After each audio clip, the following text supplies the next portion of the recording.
بسم اللہ الرحمن الرحیم۔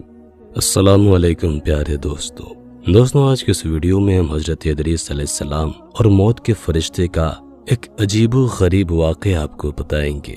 یہ ویڈیو بے حد ہی دلچسپ ہے، اس لیے آخر تک ضرور دیکھیے گا، اور اگر اب تک ہمارا چینل اسلامک کہانی سبسکرائب نہیں کیا تو ضرور سبسکرائب کرتے ہوئے ساتھ میں لگے گھنٹی کے بٹن کو بھی دبا دیجیے گا۔ سیدنا ادریس علیہ السلام ایک دن اپنے کام سے فارغ ہو کر بیٹھے تھے کہ ملک الموت آدمی کی صورت میں مہمان کے طور پر رات کو حضرت ادریس علیہ السلام کے دروازے پر آ پہنچے۔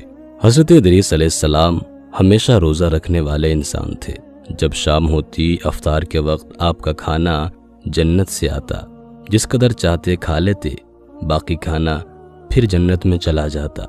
اس دن کا کھانا جب آیا تو حضرت ادریس علیہ السلام نے وہ کھانا اس مسافر کو پیش کر دیا، لیکن مسافر نے کچھ نہ کھایا اور قدم پر قدم رکھ کر عبادت کرتا رہا۔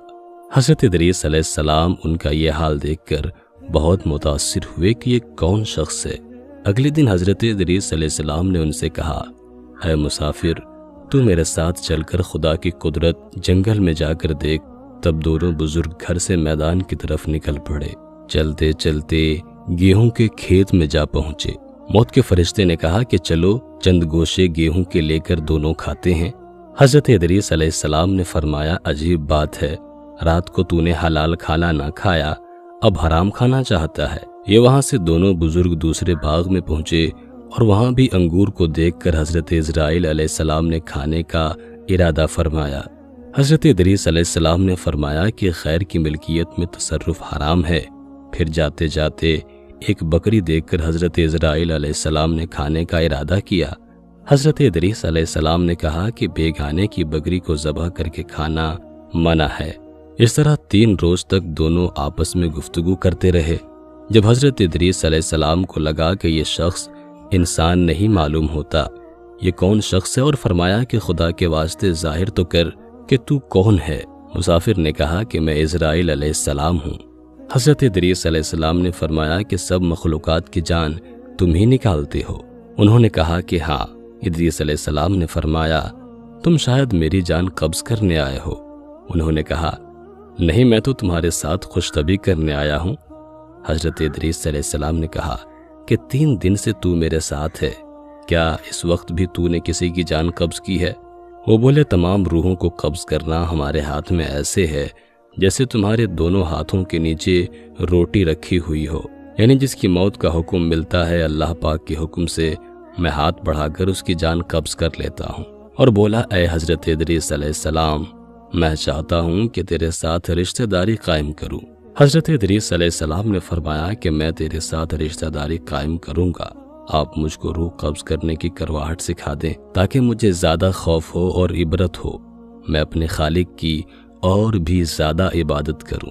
ملک الموت نے کہا کہ میں اللہ کی خوشی کے بغیر کسی کی جان قبض نہیں کر سکتا۔ تب حضرت ادریس علیہ السلام نے خداوند قدوس کی بارگاہ میں عرض کی، اور پھر جان قبض کرنے کا حکم ملنے پر جان قبض کر لی گئی۔ پھر موت کے فرشتے نے خدا کی بارگاہ میں دعا مانگی اور اللہ پاک نے ان کو زندہ کر دیا۔ حضرت ادریس علیہ السلام نے ملک الموت کو اپنی گود میں لے لیا اور دونوں نے آپس میں رشتہ داری قائم کر لی۔ پھر موت کے فرشتے نے ان سے پوچھا، اے ادریس علیہ السلام، جان نکلنے کی تلخی کیسی تھی؟ وہ بولے، جیسے کسی زندہ جانور کی کھال سر سے پاؤں تک ادھیڑی جاتی ہے۔ موت کے فرشتے نے کہا کہ اے بھائی، قسم ہے رب العالمین کی، جیسے میں نے تیرے ساتھ احسان کیا اور جتنی آسانی میں نے آپ کے ساتھ کی، ایسا میں نے کسی کے ساتھ نہیں کیا۔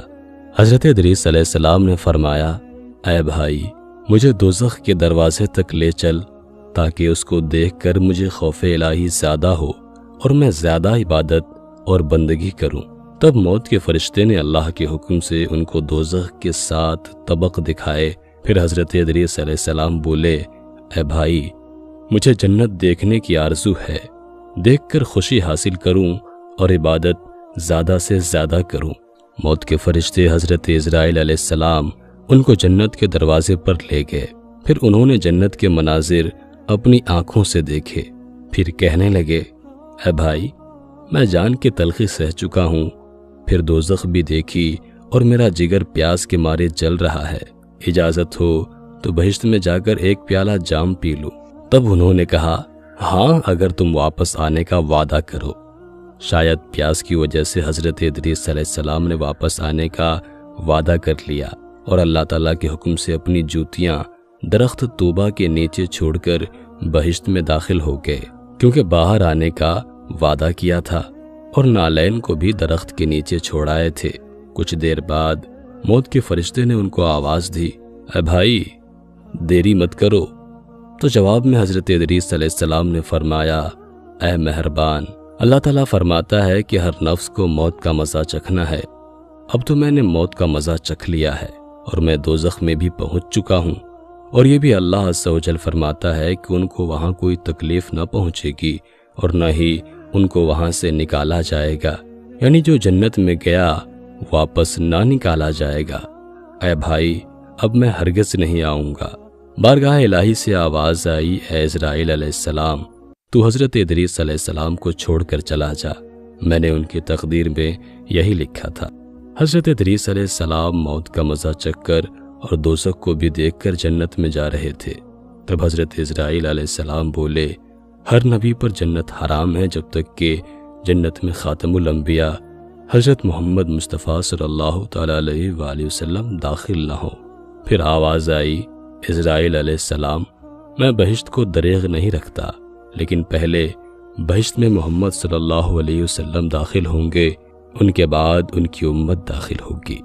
حضرت ادریس علیہ السلام تو بہشت میں چلے گئے اور ان کے سب فرزند ان کے جدائی میں گریہ اور زاری کرنے لگے، ان کی یاد میں آنسو بہاتے اور بہت روتے۔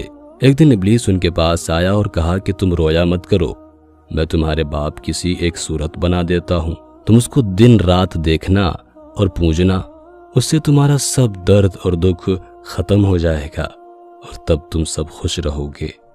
اب ابلیس لعین نے ایک ایسی صورت بنائی کہ حضرت ادریس علیہ السلام کی شکل اور اس مورتی میں کوئی فرق نہ تھا، اور وہ لوگ اس صورت کو پوجا کرتے تھے، یہاں تک کہ دھیرے دھیرے بت پوجنے کا رواج پورے دنیا میں پھیل گیا۔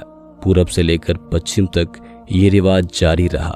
کوئی آدمی اللہ تبارک و تعالیٰ کو نہ جانتا، نہ کسی کے پاس علم تھا اور نہ ہی اچھا عمل۔ بعد میں خدا تعالیٰ نے حضرت نوح علیہ السلام کو ان پر پیغمبر بنا کر بھیجا تاکہ ان کو ہدایت کی راہ بتائے۔ اللہ پاک ہم سب کو نیک عمل کرنے کی توفیق عطا فرمائے، انبیاء کرام علیہم السلام کے بتائے گئے راستوں پر چلنے کی توفیق دے اور ایمان پر خاتمہ نصیب فرمائے۔ امید کرتے ہیں کہ آج کی ویڈیو آپ کو بے حد پسند آئی ہوگی۔ ویڈیو کو لائک کرنے کے ساتھ ساتھ دوستوں کے ساتھ شیئر بھی ضرور کیجیے گا۔ اپنا اور اپنے پیاروں کا بہت سارا خیال رکھیے گا۔ اللہ حافظ۔